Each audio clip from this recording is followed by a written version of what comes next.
Tere, head vaatajad! Eesti eest nädala uudised 130.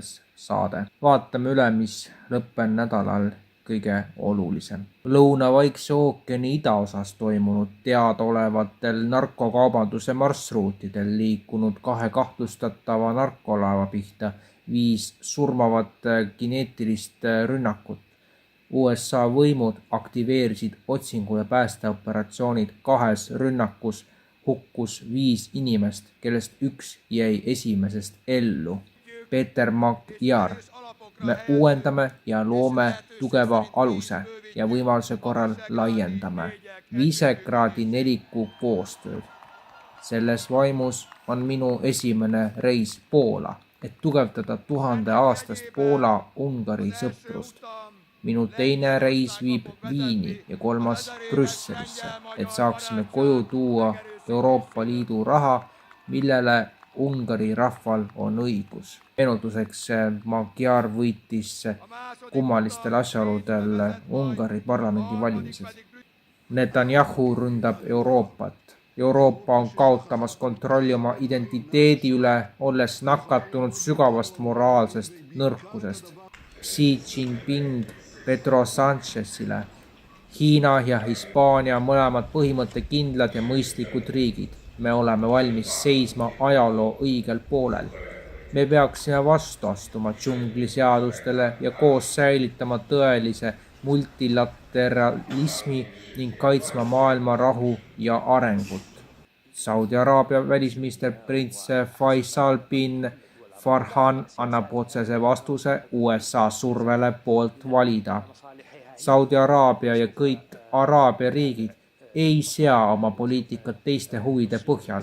Nad seavad oma poliitika oma huvide põhjal olenemata seisukohtadest.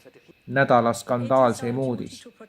Euroopa Liit plaanib peagi käivitada vanuse kontrollimise rakenduse, mis töötab passi või muu isikut tõendava dokumendiga. Euroopa Komisjoni president Ursula von der Leyen selgitas, et eesmärk on kaitsta lapsi kahjuliku sisu eest. Sisuliselt tähendab see aga internetiühenduse sidumist kasutaja identiteediga.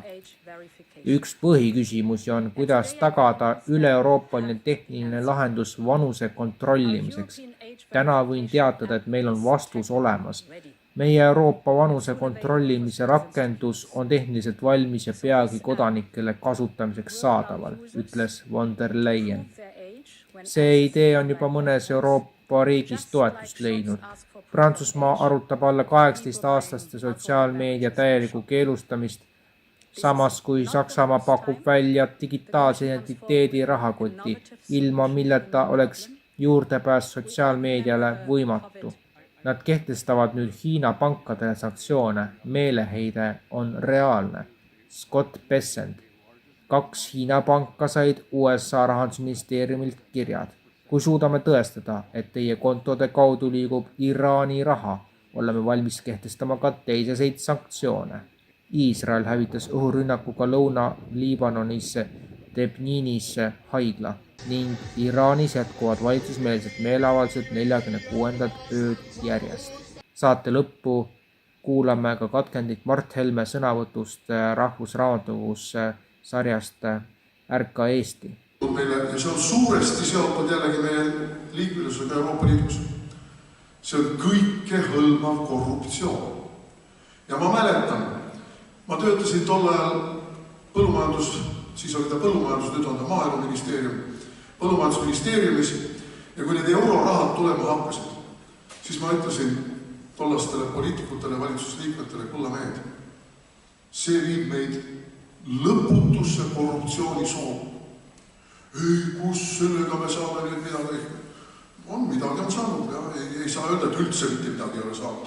Aga sellega on kaasanud korruptsioon. Ja see korruptsioon on muutunud Eesti Vabariigis endemiliseks. Tänan kõiki, kes on meie tegevust toetanud ja kes kuulasid ka hiljutist vandenõude analüüsi saadet, mis läheb järgmine kord eetrisse mai esimeses pooles eeldatavalt. Aga meie siit tänaseks lõpetame. Järgmise nädala saade peaks minema eetrisse, küll arvatavasti siis natuke lühemalt kui tänane saade tuli. aga kõike head ja järgmiste kordadeni.